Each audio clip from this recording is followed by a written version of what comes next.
ለዘላለም ይባል። ከእግዚአብሔር ወንጌል ባሻገር ኢትዮጵያዊነቴን በጣም ወደዋለሁ።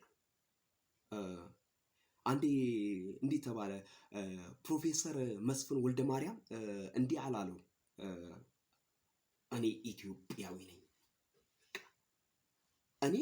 እኔ መስፍን ኢትዮጵያዊ ነኝ። ክቡሩ ኢትዮጵያዊ ይሁን የማምር ይሁን ግሩምና ድንቆኝ በእግዚአብሔር አምሳል የተፈጠርኩ ኢትዮጵያዊ ነኝ እንጂ ይሁን ኢትዮጵያዊ ሆኖ ህሊና የሚባል ነገር አለው። ከእንስሳ ጋር አይዳራም።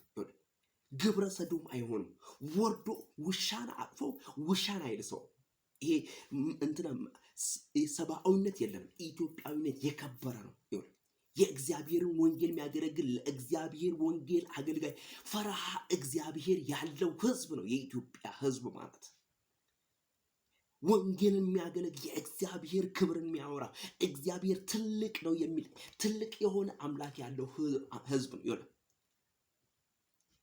ጣዖትን የሚያመልክ አይደለም። ህንድ ላይ ብትሄድ ጣዖትን ያመልካሉ። ሌላ ምዕራባውያን አገር ላይ ብትሄድ ብዙ ነገር ያደርጋሉ። ምክንያቱም እግዚአብሔር የሚባል ያህዌ የሚባል ይሄ ትልቁ ኤልሻዳይ የሆነ አምላክ ተሰውሮባቸው፣ ነገር ግን እኛ የተሰቀለውን ክርስቶስን እንሰብከዋለን። ስለዚህ ኢትዮጵያዊ ስትሆን መሰገጥ አያምርብህም። ገገማ መሆን አያምርብህም።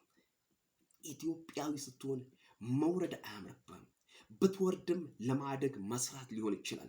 ጥረህ ግረህ ብላ ነው የሚለው የእግዚአብሔር ቃል። ላብህን አንጠፍጥፈህ ብላ ነው የሚለው የእግዚአብሔር ቃል። የሰውን ተመኝ አይደለም የሚለው፣ የባልንጀራህን ተመኝ አይልም የእግዚአብሔር ቃል። የሰውን ዝረፍ አይልም፣ የሰውን ስረቅ አይልም የእግዚአብሔር ቃል። እኔ ያነበብኩት የእግዚአብሔር ቃል ስሙ ለዘላለም ይባረክ። ጌታ ለዘላለም ከፍ ይበል። ኢየሱስ ጌታ